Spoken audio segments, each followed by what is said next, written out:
Hello guys, welcome to my channel Zoologist AK and I am Aarti Kaushik again here with another video related to Drosophila patterning. And in this video we will discuss about segmentation gene. ये जो segmentation gene होते हैं इसको transition gene भी बोला जाता है क्योंकि यहाँ पे एंटीरियर पोस्टीरियर एक्सिस जब डेवलप होती है ड्रोसोफिला की तो वो मैटरनल जीन के थ्रू कोज की जाती है। बट जब सेगमेंटेशन फॉर्म होती है ड्रोसोफिला में 14 सेगमेंट फॉर्म होते हैं और उनके फेथ फॉर्म होते हैं। फेथ का मतलब ये है कि thorax segment, abdominal segment, tail form करने वाला सेगमेंट, जर्म सेल्स फॉर्म करने वाला सेगमेंट। तो ये जब सेगमेंट्स के फेथ डिसाइड होते हैं वो सेगमेंटेशन जीन के थ्रू किए जाते हैं और होम्योटिक जीन के थ्रू किए जाते हैं। दोनों ही जीन रिस्पॉन्सिबल होते हैं। तो इस वीडियो में जो हम बात करेंगे वो सेगमेंटेशन जीन के बारे में बात करेंगे। तो जो सेगमेंटेशन जीन है वो फेथ डिटरमाइनिंग जीन भी कहे जाते हैं। तो मैं यहाँ पे ये कह सकती हूँ कि जो सेगमेंटेशन जीन है वो क्या होते हैं, वो ट्रांजिशन करवाते हैं किससे, specification to determination. Specification to determination, specification का मतलब ये है कि सिर्फ ये स्पेसिफाई करना कि एंटीरियर पार्ट कौन सा होगा और पोस्टीरियर पार्ट कौन सा होगा। पर डिटर्मिनेशन का मतलब क्या है, एक स्पेसिफिक सेल को डिटरमाइन करना, जैसे थोरेक्स फॉर्म करना, लेग्स फॉर्म करना, हेड फॉर्म करना और विंग्स फॉर्म करना और एब्डोमेन फॉर्म करना। तो ये क्या है, डिटर्मिनेशन, डिटरमाइन करना कि कौन सी सेल, कौन सा जीन, कौन सा रीजन ड्रोसोफिला का क्या फॉर्म करेगा। तो जो सेगमेंटेशन जीन है वो कैसे आइडेंटिफाई किए गए थे, वो जाइगोटिक म्यूटेशन के थ्रू आइडेंटिफाई किए गए थे। जब जाइगोटिक जीन में, ये यहाँ पे इंपॉर्टेंट पॉइंट है, मैंने बहुत बार बोला है, मैंने अपनी प्रीवियस वीडियोस में भी इस बात को डिस्कस किया है कि जो मैटरनल जीन होते हैं वो होते हैं हमारे बाइकोड, नैनोज, हंचबैक, कोडल। वो क्या करते हैं, एंटीरियर पोस्टीरियर एक्सिस डिफाइन करते हैं फर्टिलाइजेशन से पहले, ये ऊ साइट में ये प्रोसेस होती है, ठीक है। और जो हमारे जाइगोटिक जीन होते हैं वो zygotic gene mid blastula stage से एक्टिवेशन में आते हैं और ये जो जाइगोटिक जीन है यही डिफाइन करते हैं हमारे सेल फेथ को। तो यही सेगमेंटेशन जीन होते हैं। तो ये देखा गया कि जब इन जाइगोटिक जीन में म्यूटेशन आई तो जो फिनोटाइप जनरेट हुआ वो एबनॉर्मल हुआ और हम कह सकते हैं कि जो ड्रोसोफिला का जो बॉडी प्लान है वो चेंज हो गया। इसी बेस पे इन म्यूटेशन का जो फिनोटाइप आया उस फिनोटाइप को देख के इन जाइगोटिक जीन्स को डिफरेंट ग्रुप्स में क्लासिफाई किया गया और डिफरेंट नाम इनको दिया गया। और ये किसने किया, ये नस्लिन वुलहार्ड ने, जो कि एक रिसर्चर थे, उन्होंने किया। उन्होंने गैप जो म्यूटेंट थे, गैप म्यूटेंट मतलब कि गैप जीन की वजह से जो म्यूटेट फिनोटाइप आ रहे थे उसकी वजह से ड्रोसोफिला में क्या आ रहा था, गैप आ रहा था। इसलिए उन्होंने उसको क्या बोल दिया कि ये क्या है, गैप जीन है। Pair rule gene, pair rule gene जो पेयर रूल म्यूटेंट थे उसकी वजह से जो एम्ब्रियो फॉर्म हुई उसमें क्या हुआ, एवरी अदर सेगमेंट पे क्या था, एक पोर्शन क्या था, लॉस्ट था, मतलब वो था ही नहीं। मतलब एक सेगमेंट फिर कुछ पोर्शन गायब, फिर एक सेगमेंट फिर एक पोर्शन गायब, फिर एक सेगमेंट फिर पोर्शन गायब, ऐसे था। इसलिए इसको पेयर रूल जीन क्या बोला गया, क्योंकि पेयर में क्या हो रही थी, म्यूटेशन दिखाई दे रही थी, ठीक है। फिर आए segment polarity gene, they show defect जैसे deletion, duplication, polarity reversal in every segment, that is why they are known as polarity defining segmental genes, क्योंकि वो पोलरिटी को डिफाइन कर रहे थे, ठीक है। इस पिक्चर में भी हम देख सकते हैं कि ये जो एरिया है वो हमें शो कर रहा है गैप जीन के एक्सप्रेशन को। तो जब ये गैप जीन म्यूटेंट प्रेजेंट थे तो इस टाइप का हमारा लार्वा म्यूटेंट फॉर्म होता है, ऐसा फिनोटाइप जनरेट होता है। ऐसे पेयर रूल जीन, यहाँ पे फुसी तराजू का एग्जाम्पल लिया है, जो हमारा क्या करता है, पेयरिंग में म्यूटेशन शो करता है और वो हमारे फिनोटाइप में हमें दिख जाती है। सेम सेगमेंट पोलरिटी जीन का यहाँ पे म्यूटेंट शो किया गया है। तो अगर मैं यहाँ पे बात करूँ गैप जीन्स की तो इसमें आते हैं Kruppel, knirps, hunchback, giant, tailless, huckebein, button head, empty spiracles और ऑर्थोडेंटिकल। पेयर रूल जीन में आते हैं हेरी, इवन स्किप्ड, रंट। और पेयर रूल जीन्स में जो कि सेकेंडरी हैं उसमें आते हैं fushi tarazu, odd paired, odd skipped, sloppy paired, paired. Segment polarity gene में आते हैं engrailed, wingless, cubitus interruptus, hedgehog and hedgehog बोलते हो या हेडोग जो भी बोलते हो, hedgehog, fused, armadillo and paste, gooseberry and pangolin.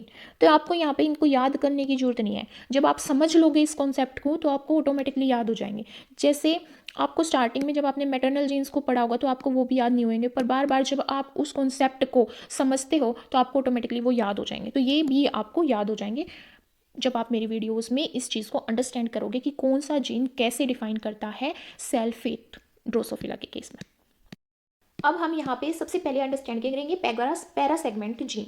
ये क्यों इंपॉर्टेंट हो जाते हैं? क्योंकि जब सेगमेंटेशन जीन में जो ड्रोसोफिला में फेथ को डिटरमाइन करते हैं और पोलरिटी को डिटरमाइन करते हैं, जब उनमें म्यूटेशन प्रेजेंट होती है तो वो एवरी सेगमेंट में नहीं होती, किसी पर्टिकुलर और किसी सर्टेन सेगमेंट में ही म्यूटेशन फॉर्म होती है, जिसकी वजह से म्यूटेंट फिनोटाइप फॉर्म होता है। क्या फॉर्म होता है? म्यूटेंट फिनोटाइप जनरेट होता है। ठीक है, तो यहाँ पे जो पैरा सेगमेंट है वो क्या करते हैं? पैरा सेगमेंट फंडामेंटल यूनिट होती है एम्ब्रोनिक जीन एक्सप्रेशन का। ठीक है, वो डिटरमाइन करती हैं कि किस सेगमेंट में कौन सा जीन क्या होगा, एक्सप्रेस होगा। और जब अगर हम एडल्ट ड्रोसोफिला की नर्व कोड देखें तो हम उसमें पैरा सेगमेंट्स को देख सकते हैं। ये क्या करते हैं, क्या बेसिक रोल होता है पैरा सेगमेंट्स का? जो सेल होती है एक कंपार्टमेंट की सेल को दूसरी सेल के साथ मिक्स नहीं होने देते।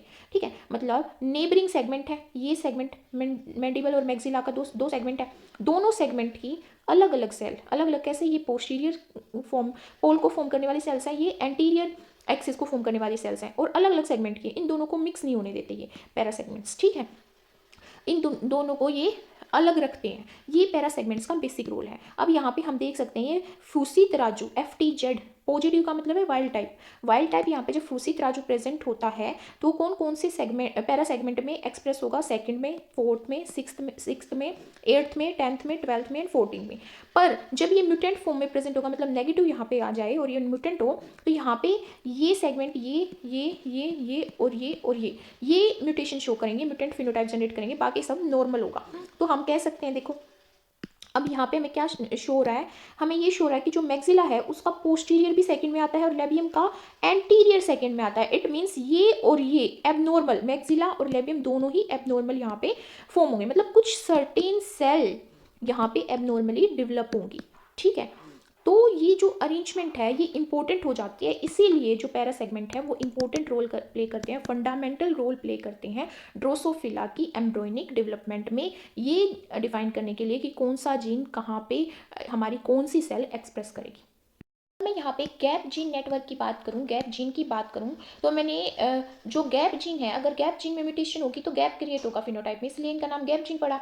तो ये एक्टिवेट करते हैं, एक्सप्रेस्ड करवाए जाते हैं किसके थ्रू? मैटरनल इफेक्ट जीन के थ्रू। जो मैटरनल इफेक्ट जीन है वो क्या होते हैं हमारे, जैसे बाइकोड, नैनोज, हंचबैक और हमारे क्या होते हैं, पोडल, जिसके बारे में मैंने अपनी प्रीवियस वीडियो में बिल्कुल स्टार्टिंग में ये बात की थी कि जो मैटरनल इफेक्ट जीन है वो जाइगोटिक जीन को फर्दर एक्टिवेट करवाते हैं। तो जाइगोटिक जीन में हमारे आते हैं gap gene, segmental genes, pair rule genes. तो गैप जीन एक्टिवेट किसके थ्रू कराए जाएंगे? मैटरनल इफेक्ट जीन के थ्रू। और वो एक डोमेन में एक्सप्रेस होते हैं एंटीरियर से पोस्टीरियर एक्सिस के टुवर्ड्स। अगर हम चले ड्रोसोफिला एम्ब्रियो को डिस्कस करते हुए तो वो डोमेन्स में एक्सप्रेस होते हैं। अगर मैं यहाँ पे पर्टिकुलर गैप जीन की बात करूँ, क्रुपल की बात करूँ अगर मैं यहाँ पे, तो क्रुपल कहाँ पे एक्सप्रेस होता है? अगर वो एक्सप्रेस होता है हमारे para segment 4th and 6th में, 4 to 6th में।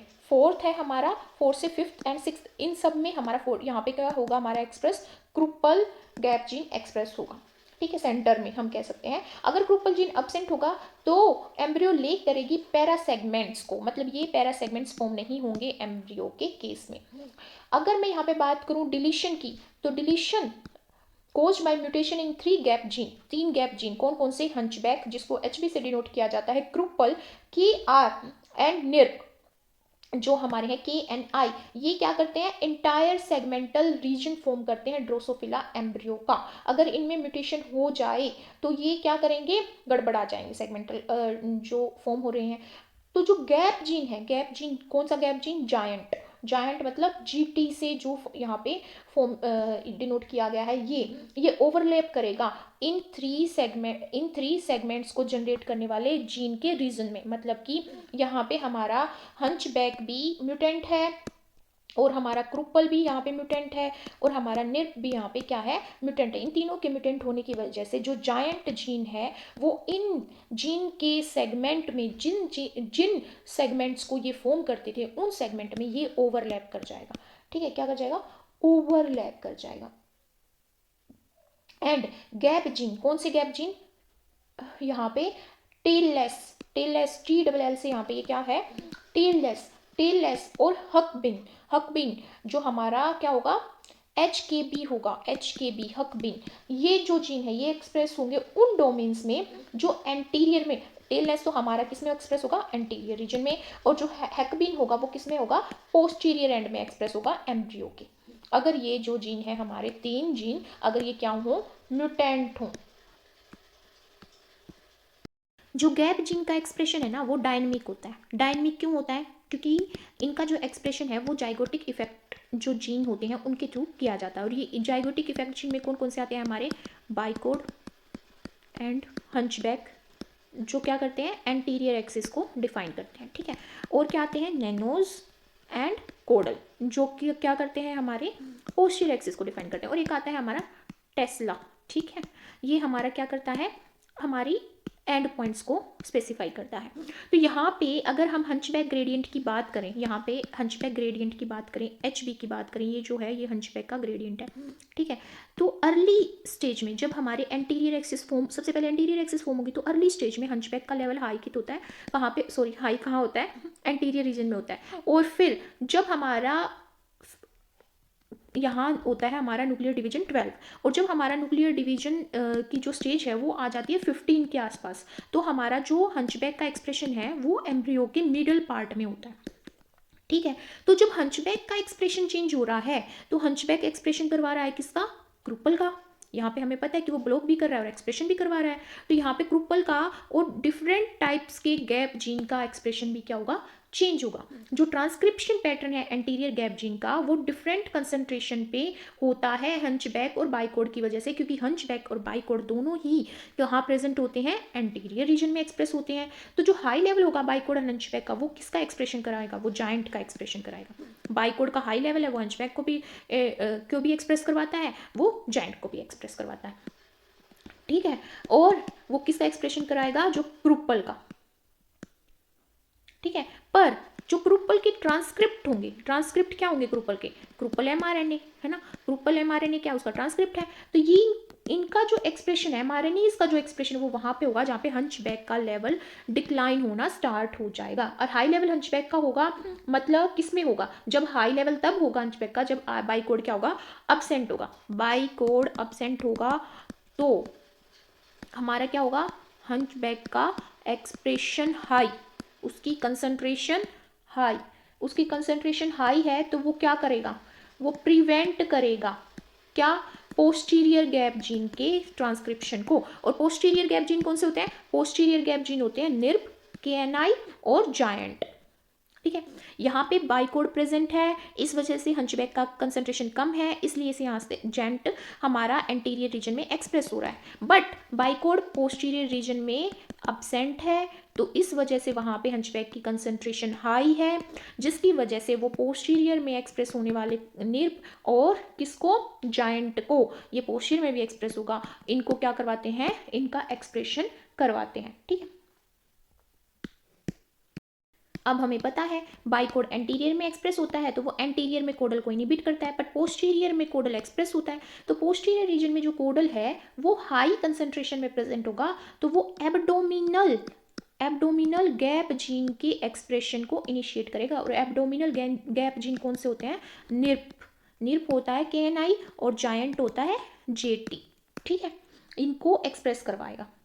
तो यहाँ पे giant gene has 2 method of activation, one for its anterior expression band, means giant का एक्सप्रेशन एंटीरियर में भी होगा और कहाँ पे होगा, पोस्टीरियर में भी होगा। तो अगर मैं इसके एंटीरियर एक्सप्रेशन की बात करूँ तो वो होगा बाइकोड एंड हंचबैक की वजह से, अगर मैं इसके पोस्टीरियर एक्सप्रेशन की बात करूँ तो वो किसकी वजह से होगा, कोडल की वजह से होगा।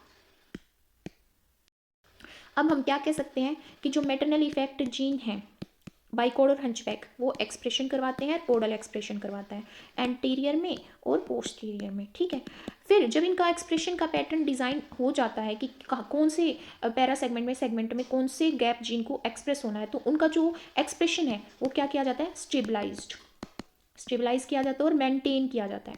तो ये जो स्टेबलाइजेशन है और ये जो मेंटेनेंस है, ये किसके थ्रू की जाती है, रिप्रेसिव इंट्रैक्शन के थ्रू। रिप्रेसिव इंट्रैक्शन का मतलब है एक गैप जीन दूसरे गैप जीन के एक्सप्रेशन को रिप्रेस कर रहा है, इनहिबिट कर रहा है, जैसे यहाँ पे क्रिपल और जायंट। तो यहाँ पे जो इनहिबिशन की प्रोसेस है ना वो 4 गैप जीन के थ्रू की जाती है, 4 गैप जीन के थ्रू। ये गैप जीन है हंचबैक है हमारा, जायंट है JT, और क्रुपल है KR, और निर्भ है। ठीक है, तो इनको अंडरस्टैंड करने के लिए कि इनके बीच में इनहिबिटरी इफेक्ट है और रिप्रेसिव इंटरेक्शन होता है, ये biochemical analysis and mathematical modelling के थ्रू ये आइडेंटिफाई किया गया। जैसे हम यहाँ पे देख सकते हैं 3 ग्राफ्स। तो यहाँ पे क्या होता है, 2 मॉडल डिपिक्ट किए गए जिनको बोला गया यहाँ पे कि ये जो 2 मॉडल हैं, ये 2 मॉडल किसकी वजह से, गैप जीन के बीच में नेटवर्किंग की वजह से इस्टेब्लिश हो रहे हैं, और इनको बोला गया 3 मेजर टॉगल स्विचेस बोला गया। ठीक है, इनमें से जो 2 स्विच हैं वो स्ट्रॉन्ग म्यूचुअल इनहिबिशन का काम करते हैं। जैसे हम यहाँ पे देख सकते हैं, यहाँ पे इनहिबिशन हो रहा है हंचबैक और निर्भ के बीच में, यहाँ पे इनहिबिशन हो रहा है जायंट के बीच में और क्रुपल के बीच में। ठीक है, तो ये क्या करते हैं, स्ट्रॉन्ग इनहिबिटरी इफेक्ट शो करते हैं, स्ट्रॉन्ग रिप्रेसिव इंट्रैक्शन शो करते हैं। पर जो थर्ड वन है ये कंसंट्रेशन पे डिपेंड करता है। यहाँ पे जो इंट्रैक्शन वो कंसंट्रेशन पे डिपेंड करता है हंचबैक के बीच में और क्रुपल के बीच में। जब हाई डोज होती है हंचबैक की, जैसे हम यहाँ पे देख सकते हैं, यहाँ पे 2 दिखा रखे हैं और यहाँ पे क्रुपल 1 दिखा रखा है, तो हाई कंसंट्रेशन हंचबैक की वो इनहिबिट करेगा प्रोडक्शन क्रुपल प्रोटीन का। बट जब मॉडरेट जो अमाउंट होगी हंचबैक की HB की अबाउट 50% होगी, तो हंचबैक प्रमोट करेगा क्रुपल के फॉर्मेशन को। अब यहाँ पे एक क्वेश्चन आता है कि हम इस रिप्रेसिव इंट्रैक्शन से, कि भाई रिप्रेसिव इंट्रैक्शन हो रहा है गैप जीन के बीच में, इससे हम क्या डिपिक्ट कर सकते हैं कि क्या रोल प्ले करता है ये रिप्रेसिव इंट्रैक्शन। ये ओवरलैपिंग एक्सप्रेशन डिपिक्ट करता है। ओवरलैपिंग एक्सप्रेशन का मतलब ये है, मान लो हंचबैक यहाँ पे एक्सप्रेस हो रहा है फर्स्ट और सेकंड पैरा सेगमेंट में, और यहाँ पे क्रुपल एक्सप्रेस हो रहा है थर्ड में एंड फोर्थ में। तो जब ये जो क्रुपल और HB का जो mRNA प्रोडक्ट है, इनका जो ट्रांसक्रिप्ट है, वो ओवरलैप करने की कैपेबिलिटी रखता है इस रिप्रेसिव इंट्रैक्शन के थ्रू। क्यों, अगर यहाँ पे हंचबैक का एक्सप्रेशन ज़्यादा होगा तो वो ओवरलैप करने की कोशिश करेगा थर्ड पैरा सेगमेंट को। तो ये जो ओवरलैपिंग इफेक्ट है, ये जो डिफ्यूजिंग प्रॉपर्टी होती है गैप जीन की, वो किसकी वजह से आती है, इस रिप्रेसिव इंट्रैक्शन की वजह से और एक दूसरे को इनहिबिट करने की कैपेबिलिटी की वजह से। बट यहाँ पे जब 50% प्रेजेंट होगा तो क्रुपल थर्ड पैरा सेगमेंट में ईजिली एक्सप्रेस कर पाएगा। अब नेक्स्ट है हमारा pair rule gene. Pair rule gene को कौन एक्टिवेट करता है, हमारे गैप जीन फर्दर हमारे एक्टिवेट करेंगे पेयर रूल जीन को। और जो ये पेयर रूल जीन्स हैं, इनको ऐसा क्यों बोला जाता है, क्योंकि जब ये ट्रांसक्राइब होते हैं तो ये एम्ब्रियो को रीजन में डिवाइड कर देते हैं। ठीक है, क्या होता है, इनका जो प्रीकर्सर होता है वो सेगमेंटल बॉडी होती है, मतलब उसको वो और आगे डिवाइड करेंगे, वर्टिकल बैंड फॉर्म करती हैं ये। और पेयर में क्यों, क्योंकि एक बैंड जो फॉर्म होता है फिर उसके बाद नेक्स्ट बैंड नहीं होता, फिर उसके बाद थर्ड बैंड होता है। जैसे ये रेड बैंड जो है यहाँ पे डिनोट कर रहा है पेयर रूल जीन का एक्सप्रेशन, फिर नेक्स्ट बैंड नहीं फॉर्म होता, फिर नेक्स्ट बैंड फॉर्म होता है। इसकी वजह से यहाँ पे जेब्रा स्ट्रिप जनरेट होती है, जेब्रा स्ट्रिप की तरह पैटर्न जनरेट होता है, मतलब एक फिर उसके बाद नहीं, फिर उसके बाद फिर एक्सप्रेशन नहीं, फिर एक्सप्रेशन हो रहा है। तो ये पेयरिंग करते हैं, इस वजह से इनको पेयर रूल जीन बोला गया है। ठीक है, और ये एम्ब्रियो को 15 सब यूनिट में डिवाइड कर देते हैं एंटीरियर से पोस्टीरियर एक्सिस के अलोंग। 8 जीन जो हैं वो रिस्पॉन्सिबल होते हैं एम्ब्रियो को डिवाइड करने के लिए इस जेब्रा स्ट्रिप में, और वो एक दूसरे को ओवरलैप करते हैं ताकि हर एक सेगमेंट को और हर एक सेल को हर एक पैरा सेगमेंट में वो एक स्पेसिफिक सेट दे सकें किसका, ट्रांसक्रिप्शन फैक्टर का। जो प्राइमरी पेयर रूल जीन है वो होते हैं हमारे हेरी, even skipped and runt. Even skipped होता है और रंट होता है। ये एक्सप्रेस होते हैं 7 स्ट्रिप्स में, first, second, third, fourth, fifth, sixth and seventh. 7 strip में ये एक्सप्रेस होते हैं। और वो अब ये जो तीनों जीन है, हेयरी, इवन स्किप्ड और जो रंट है, ये बिल्ड करते हैं उनकी स्ट्रिप्ड पैटर्न को फ्रॉम स्क्रैच। और वो जो स्क्रैच है, वो स्क्रैच कहाँ से आता है, अलग अलग एनहेंसर और रेगुलेटरी मैकेनिज्म को यूज़ करके आता है, और अलग अलग एनहेंसर और रेगुलेटरी मैकेनिज्म के थ्रू ही ये एक्सप्रेस होते हैं डिफरेंट पैटर्न्स में। और जो ये एनहेंसर्स होते हैं, ये मॉड्यूलेटर होते हैं, ये कंट्रोल करते हैं कि कहीं कोई pair rule gene over express तो नहीं हो रहा। और ये जो ओवर एक्सप्रेशन है, वो ओवर एक्सप्रेशन किस में लोकेटेड होता है, डीएनए में लोकेटेड होता है। और जो ये डीएनए रीजन्स हैं जो डिटरमाइन करते हैं एक्सप्रेशन किसका, पेयर रूल जीन्स का, ये रिकॉग्नाइज किए जाते हैं गैप प्रोटीन के थ्रू। इसीलिए बोला जाता है कि जो गैप प्रोटीन है वो रेगुलेट करते हैं एक्सप्रेशन किसका, पेयर रूल जीन्स का। तो यहाँ पे डिफरेंट कंसेंट्रेशन जो है गैप प्रोटीन की वो डिटरमाइन करेगी वेदर और not a pair rule gene is transcribed. जो हमारे प्राइमरी पेयर रूल जीन्स होते हैं उनका सबसे अच्छा एग्जाम्पल होता है इवन स्किप्ड, जिसको ईव भी बोला जाता है, ईवीई, ठीक है, इवन स्किप्ड होता है। इसका जो एनहेंसर्स होते हैं वो मॉड्यूलर यूनिट्स में होते हैं। मॉड्यूलर यूनिट्स मतलब कि हर एक एनहेंसर स्ट्रिप्ड की फॉर्म में एक्सप्रेस करवाता है इवन स्किप्ड जीन को। जैसे स्ट्रिप 2 है तो वो 2 पैरा सेगमेंट में इसको एक्सप्रेस करवाएगा, 7 है 7 में करवाएगा, स्ट्रिप 3 जो एनहेंसर है वो इसको 3 स्ट्रिप में, 3 स्ट्रिप क्या, जो ये रेड कलर की स्ट्रिप है, यहाँ पे ये जो ऑरेंज कलर की स्ट्रिप है उसमें, और जैसे स्ट्रिप 4 है तो ये 4 में उसको एक्सप्रेस करवाएगा, जो 4 एनहेंसर है। जो स्ट्रिप फर्स्ट और फिफ्थ एनहेंसर है वो उसको फर्स्ट स्ट्रिप और फिफ्थ स्ट्रिप में क्या करवाएगा, एक्सप्रेस करवाएगा।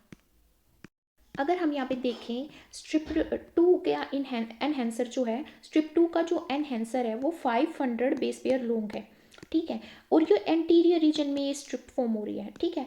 तो ये जो स्ट्रिप फॉर्म होगी, इस स्ट्रिप को फॉर्म करने के लिए एनहेंसर रिस्पॉन्सिबल होगा, और इस एनहेंसर को एक्टिवेट कौन करेगा, इसको एक्टिवेट करेंगे बाइकोड इसको एक्टिवेट करेगा और हंचबैक एक्टिवेट करेगा। और इसका जो रिप्रेशन है वो कौन करेगा, जायंट एंड क्रूपल, जो कि हमारे क्या है, गैप रूल जीन्स है। तो हम कह सकते हैं कि जो एंटीरियर बॉर्डर है वो मेंटेन किया जाता है रिप्रेसिव इन्फ्लुएंस के थ्रू, क्योंकि यहाँ पे हंचबैक और जो हमारा क्रूपल है उसके बीच में यहाँ पे रिप्रेसिव इन्फ्लुएंस आएगा। बट जो पोस्टीरियर बॉर्डर होगा, जो पोस्टीरियर स्ट्रिप फॉर्म होंगी किसके थ्रू, यहाँ पे इवन स्किप्ड के थ्रू, वो यहाँ पे मेंटेन की जाएंगी किसकी वजह से, क्रूपल की वजह से। तो यहाँ पे डीएनएज फर्स्ट फुटप्रिंटिंग के थ्रू ये आइडेंटिफाई किया गया कि जो एनहेंसर रीजन है, ये डिफरेंट एनहेंसर जो रीजन है किसके लिए, इन स्ट्रिप्ड फॉर्म में जो एक्सप्रेशन हो रहा है पेयर रूल जीन का, उनके लिए जो ये एनहेंसर हैं ये कंटेन करते हैं 5 बाइंडिंग साइट। 5 बाइंडिंग साइट होती हैं किसमें, इन एनहेंसर मॉलिक्यूल्स में 5 बाइंडिंग साइट होती हैं, बाइंडिंग साइट है, ठीक है। और ये बाइंडिंग साइट किन किन के लिए हैं, ये बाइंडिंग साइट है बाइकोड के लिए, हंचबैक के लिए है, और 1 हंचबैक के लिए है बाइंडिंग साइट, 3 साइट है क्रूपल के लिए, और 3 है जायंट के लिए। तो हम कह सकते हैं कि जो कंसंट्रेशन है बाइकोड, हंचबैक, क्रूपल और जायंट की जो कंसंट्रेशन है ये क्या करेगी, ये सेंस करी जाएगी किसके थ्रू, इन एनहेंसर मॉलिक्यूल्स के थ्रू। और ये एनहेंसर मॉलिक्यूल्स इनको सेंस करके, इन जीन को सेंस करके, इनकी कंसंट्रेशन और इन ग्रेडियंट को सेंस करके क्या करेंगे, स्विचिंग का काम करेंगे। स्विचिंग किसकी करेंगे, ये पेयर रूल जीन की। पेयर रूल जीन, जैसे यहाँ पे इवन स्किप्ड की बात कर रहे थे हम, तो वो एक पेयर रूल जीन है, उसकी स्विचिंग करेंगे। स्विचिंग का मतलब है कि उसका एक्सप्रेशन किस स्ट्रिप में होगा या नहीं होगा, वो स्विच ऑन करना और ऑफ करना यहाँ पे एनहेंसर का काम है। बट तभी ये ऑन और ऑफ करेंगे जब ये बाइकोड को सेंस करेंगे, हंचबैक को सेंस करेंगे, क्रूपल को सेंस करेंगे और जायंट को सेंस करेंगे। जो यहाँ पे एनहेंसर एलिमेंट है उनका जो रोल है या उनकी इंपॉर्टेंस है वो यहाँ पे जेनेटिक और बायोकेमिकल एक्सपेरिमेंट के थ्रू आइडेंटिफाई की गई। सबसे पहले क्या किया गया, म्यूटेशन की क्रिएट करेगी। म्यूटेशन किसमें, एक पर्टिकुलर एनहेंसर में, इसमें एक पर्टिकुलर एनहेंसर में जो इतनी कैपेबिलिटी रखता हो कि ऐसे पर्टिकुलर पेयर रूल जीन को स्विच ऑन और ऑफ कराए कि इस एनहेंसर की म्यूटेशन की वजह से वो स्विच ऑन और ऑफ होने का जो मैकेनिज्म है एक पर्टिकुलर पेयर रूल जीन का वो ना हो पाए, और उसकी वजह से जो स्ट्रिप है वो क्या हो जाए, एक पर्टिकुलर स्ट्रिप क्या हो जाए, लॉस्ट हो जाए। इसमें हमारे एडल्ट का जो फिनोटाइप फॉर्म हो उसमें। सेकंड क्या किया गया, एक रिपोर्टर जीन हमारा क्या होता है, लेक जेड जीन, ठीक है, लेक जेड जीन जो इनकोड करता है बीटा गैलेक्टोसाइडेज को। उसको फ्यूज़ करवाया गया एक एनहेंसर मॉलिक्यूल्स के साथ, उसके फंक्शन को जानने के लिए किसी पर्टिकुलर एनहेंसर के साथ उसको फ्यूज़ कराया गया, फिर उसको रिपोर्टर जीन में कन्वर्ट कर दिया गया। तो जो रिपोर्टर जीन था वो ओनली एक पर्टिकुलर स्ट्रिप में ही एक्सप्रेस हो रहा था, वाइल्ड टाइप है, ये वाइल्ड टाइप है, सब में वो एक्सप्रेस हो रहा था। पर जब जब उसका जो जैसे यहाँ पे ये एक्सप्रेस हो रहा है, यहाँ पे ये एक्सप्रेस हो रहा है, यहाँ पे और यहाँ पे एक्सप्रेस हो रहा है, तो वो एक पर्टिकुलर स्ट्रिप में ही एक्सप्रेस हो रहा था। जैसे स्ट्रिप फर्स्ट है, एक पर्टिकुलर एनहेंसर को कोड करती है, जो एक पर्टिकुलर पेयर रूल जीन को कोड करती है, तो वो एक पर्टिकुलर स्ट्रिप में एक्सप्रेस होता है। सेम इस केस में 5 को, अगर 5 एनहेंसर को रिपोर्टर जीन में कन्वर्ट किया जाता है लेग जेड के साथ बाइंड करके, तो वो पर्टिकुलर स्ट्रिप की फॉर्मेशन में हेल्प करता है, पर्टिकुलर स्ट्रिप में ही हम उसको डिटेक्ट कर पाते हैं। सेम यहाँ पे डिफरेंट स्ट्रिप में हमें शो हो रहा है। थर्ड, प्लेसमेंट की गई स्ट्रिप की, जो प्लेसमेंट है स्ट्रिप की, वो अल्टर की जा सकती है गैप जीन को डिलीट करके, क्योंकि गैप जीन उनको क्या करते हैं, रेगुलेट करते हैं। इसीलिए जो स्ट्रिप प्लेसमेंट है उसकी वजह से क्या होता है, स्ट्रिप की प्लेसमेंट की वजह से जो modular cis regulatory enhancer element है पेयर रूल जीन के, and trans regulatory gap gene है एंड मैटरनल जीन है, वो इस एनहेंसर साइट पे बाइंड हो जाते हैं। तो यहाँ पे जो प्राइमरी पेयर रूल जीन होते हैं उनका जो एक्सप्रेशन होता है, उनका जो प्रोटीन है वही उनके एक्सप्रेशन को स्टेबलाइज कर देता है, ठीक है। और जो प्राइमरी पेयर रूल जीन है वो सेकेंडरी जो पेयर रूल जीन होते हैं उनके एक्सप्रेशन को अलो भी करते हैं और इनहिबिट भी करते हैं, जैसे फूसी तराजू ऐसा करता है, ठीक है। और क्या होता है, जो प्राइमरी और सेकेंडरी पेयर रूल जीन है, टोटल मिला के 8 पेयर रूल जीन होते हैं, वो सारे हमारे स्ट्रिप्ट मैनर में एक्सप्रेस होते हैं और वो कोइंसाइड नहीं करते एक दूसरे के साथ। कोइंसाइड करने का मतलब ये होता है कि प्राइमरी का एक्सप्रेशन पहले होता है, सेकेंडरी का बाद में होता है, एक दूसरे के साथ वो कोइंसाइड नहीं करते, वो अपना अपना एक्सप्रेशन शो करते हैं पर्टिकुलर सेगमेंट में और पर्टिकुलर पैरा सेगमेंट में। नेक्स्ट है हमारा सेगमेंट पोलरिटी जीन। तो क्या होता है, अब तक हमने क्या पढ़ा, जो सिनेक्शियल एम्ब्रियो है जिसमें मल्टीपल न्यूक्लियाई फॉर्म होते हैं उसमें मॉलिक्यूल्स एक दूसरे के बीच में इंट्रैक्शन शो करते हैं, जैसे बाइकोड और हंचबैक इंट्रैक्शन शो करते हैं, नैनोज और कोडल के बीच में इंट्रैक्शन होता है, ठीक है। ऐसा ही इंट्रैक्शन जब सेगमेंट और पैरा सेगमेंट फॉर्म हो जाते हैं उनके बीच में भी होता है, उनके भी अंदर जो सेल्स प्रेजेंट हैं इन सेगमेंट्स में उनके बीच में इंट्रैक्शन होता है। ये जो इंट्रैक्शन है ये सेगमेंट पोलरिटी जीन की वजह से हो रहा है और इस इंट्रैक्शन की वजह से 2 टास्क यहाँ पे कंप्लीट कर दिए जाते हैं। पहला टास्क ये होता है कि जो ये पैरा सेगमेंट्स फॉर्म हो रहे हैं एंटीरियर से पोस्टीरियर की ओर, तो ये पीरियोडिकली फॉर्म होते रहे। सेकेंड यहाँ पे होता है सेल सेल सिग्नलिंग, और वो जो सेल सेल सिग्नलिंग है वो यहाँ पे एक मैकेनिज्म फॉर्म करती है इन सेगमेंट पोलरिटी जीन्स के थ्रू, जिसकी वजह से यहाँ पे सेल फेथ क्रिएट किए जाते हैं। तो यहाँ पे जो सेल सेल सिग्नलिंग है वो किसके बीच में होती है, वो इनग्रेल्ड के बीच में होती है और विंगलेस के बीच में होती है, ठीक है। तो क्या होता है बेसिकली, ये जो यहाँ पे सिग्नलिंग पाथवे है ये वेंट एंड हेजोग फॉर्म करते हैं, Wnt and hedgehog, only 1 row of cells in each parasegment. हमें पता है सेगमेंट होते हैं, फिर उसके बाद कंपार्टमेंट आते हैं, कंपार्टमेंट में क्या होता है, एंटीरियर पोस्टीरियर दोनों होते हैं, फिर उसके बाद पैरा सेगमेंट्स आते हैं। तो जो पैरा सेगमेंट्स होते हैं उसकी एक रो होती है जो सेल्स की, हर एक पैरा सेगमेंट में वो एक्सप्रेस करेगी किसको एक्सप्रेस करेगी, हेजोग को एक्सप्रेस करेगी, हेजोग प्रोटीन को। और ओनली 1 रो, दूसरी अदर रो ओनली 1 रो वो क्या एक्सप्रेस करेगी, हर एक पैरा सेगमेंट्स में वो एक्सप्रेस करेगी विंगलेस को। जैसे हम यहाँ पे देख सकते हैं विंगलेस इनग्रेल्ड दोनों साथ साथ में नेबरिंग वे में वो एक्सप्रेस होंगे, और जिसमें इनग्रेल्ड एक्सप्रेस होगा उसमें विंगलेस नहीं होगा, जिसमें विंगलेस होगा उसमें इनग्रेल्ड नहीं होगा, पर हर पैरा सेगमेंट्स में विंगलेस भी एक्सप्रेस होगा और इनग्रेल्ड भी एक्सप्रेस होगा। तो जो यहाँ पे विंगलेस की मैं बात कर रही हूँ, ये विंगलेस होता क्या है, ये विंगलेस जो है ये वेंट मोलिक्यूल है किसका, ड्रोसोफिला का, ठीक है। तो यहाँ पे जो सेल्स, जिन सेल्स में हाई लेवल होता है किसका, इवन स्किप्ड का, फूसी तराजू का, इवन स्किप्ड फूसी तराजू, और इन ये क्या है, पेयर रूल जीन्स है। तो हमें पता है कि gap gene pair rule gene को एक्टिवेट करते हैं, पेयर रूल जीन किसको एक्टिवेट करते हैं, सेगमेंट पोलरिटी जीन्स को। तो यहाँ पे पेयर रूल जीन का मेजर रोल होगा एक्टिवेशन में, ठीक है। तो जो पेयर रूल जीन है इवन स्किप्ड VE हमारा इवन स्किप्ड है, FTZ हमारा फूसी तराजू है, फूसी तराजू, ये क्या करेंगे, ये एक्टिवेट करेंगे इनग्रेल्ड EN जो हमारा यहाँ पे पिंकिश कलर में जो शो कर रखा है इनग्रेल्ड, इसको ये क्या करेंगे, एक्टिवेट करेंगे। और इनग्रेल्ड जीन फिर एक्सप्रेशन एक्टिवेट करवाएगा किसका, हेजोग जीन का। ये किसका एक्सप्रेशन करवाएगा, हेजोग जीन का एक्सप्रेशन करवाएगा इनग्रेल्ड, ठीक है।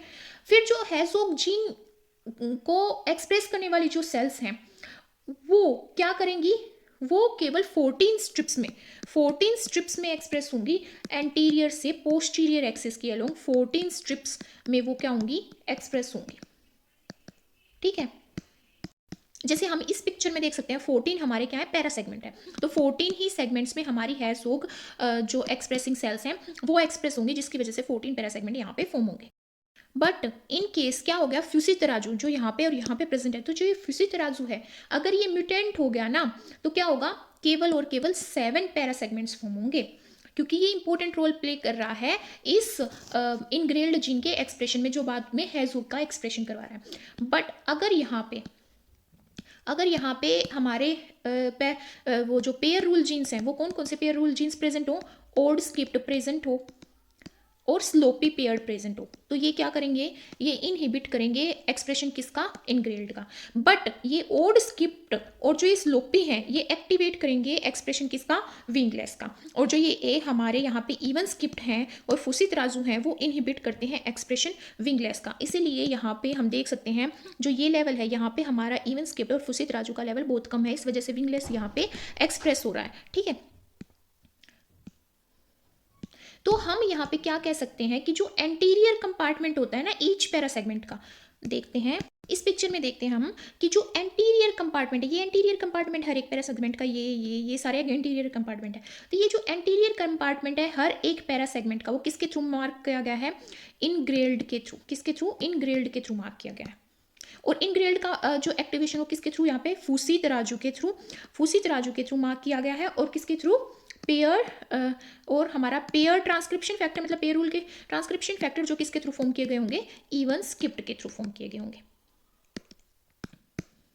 यहाँ पे क्या होता है, जो मेंटेनेंस है इस पैटर्न की वो रेगुलेट की जाती है रेसिप्रोकल इंटरेक्शन, किसके बीच में, दो नेबरिंग सेल्स के बीच में रेसिप्रोकल इंटरेक्शन होता है। यहाँ पे जो सेल्स सिक्रेट करिए हेडोग को, मतलब कि जो हेडोग है एक्सप्रेस करवाया जाता है इनग्रेल्ड के थ्रू, तो इनग्रेल्ड जो सेल्स एक्सप्रेस करिए वो हेजोग को एक्सप्रेस करवाएंगी, वो एक्टिवेट करेगा किसको, विंगलेस को एक्टिवेट करेगा। और विंगलेस का जो प्रोटीन सिग्नल है जो रिसीव किया जाएगा नेबरिंग सेल्स के थ्रू, वो सिक्रेट करेगा हेजोग को और मेंटेन करेगा हेजोग के एक्सप्रेशन को, एच के एक्सप्रेशन को वो क्या करेगा, मेंटेन करेगा। ठीक है, ये एंटीरियर है, ये पोस्टीरियर सेगमेंट है, एक सेगमेंट की बात हो रही है, ये इनग्रेल्ड कंपिटेंट है, ये विंगलेस कंपिटेंट है, फिर ये इनग्रेल्ड कंपिटेंट है। तो यहाँ पे क्या होता है, विंगलेस प्रोटीन ऑटोक्राइन फैशन में भी काम करता है, वो अपने एक्सप्रेशन को यहाँ पे क्या करता है, अपने ही एक्सप्रेशन को मेंटेन करके रखता है।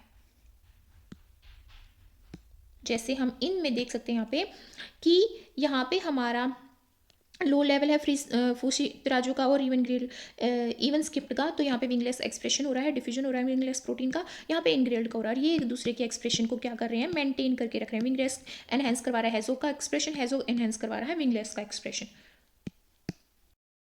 तो यहाँ पे क्या होता है, जो विंगलेस प्रोटीन है वो बाउंड कर लिया जाता है फ्रीजल्ड रिसेप्टर्स के थ्रू और LRP6 रिसेप्टर्स के थ्रू, जिसकी वजह से एक्टिवेशन होता है इनग्रेल्ड जीन का, क्योंकि यहाँ पे सिग्नलिंग कैस्केड चलता है।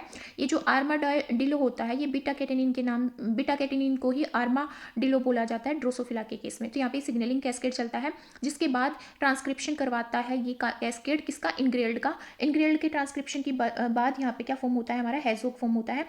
हेजोग क्या करता है, वो एक्टिवेट करवाता है अपने एक्सप्रेशन को और अपने जीन ट्रांसक्रिप्शन को, जो कि इनग्रेल्ड का एक्सप्रेशन, जिसके बाद और हेजोग प्रोटीन फॉर्म होगा। और हेजोग यहाँ पे रेड डॉट में हम देख सकते हैं वो डिफ्यूज हो जाएगा, और जैसे ही उसका डिफ्यूजन होगा वो बाइंड कर जाएगा पेस्ट रिसेप्टर के साथ जो नेबरिंग सेल्स में प्रेजेंट होगा, और जो हेजोग सिग्नलिंग है उसकी वजह से फिर दोबारा से यहाँ पे ट्रांसक्रिप्शन होगा विंगलेस का, फिर विंगलेस यहाँ पे डिफ्यूज हो जाएगा, और फिर दोबारा से ये साइक्लिक वे चलता रहेगा। मतलब दोनों एक दूसरे के साथ इंटरेक्ट करेंगे, दोनों नेबरिंग सेल्स एक दूसरे के साथ इंटरेक्ट करके एक दूसरे के सिक्रेशन को मेंटेन करके रखेंगे यहाँ पे।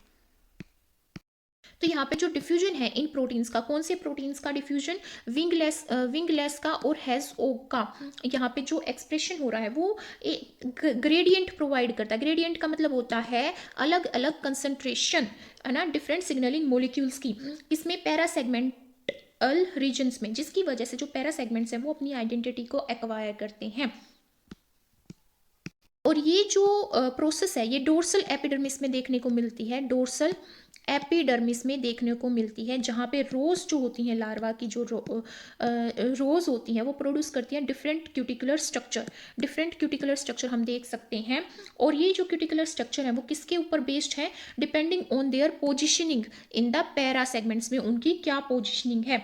तो जो फर्स्ट, अगर हम यहाँ पे प्राइमरी रो की बात करें, तो जो प्राइमरी रो है सेल्स की, वो लार्ज पिगमेंटेड स्पाइक्स फॉर्म करती है जिसको हम डेंटिकल्स बोलते हैं।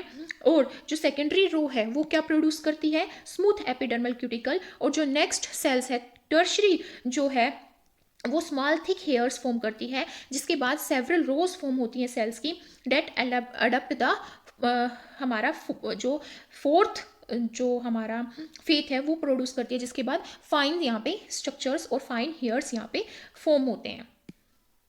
So guys, this was all about the segmentation of the region along anterior to posterior axis in case of Drosophila, and in this video I have discussed about different types of gene like gap gene, pair rule gene and segment polarity gene. If you like my video, then please do subscribe, share, comment,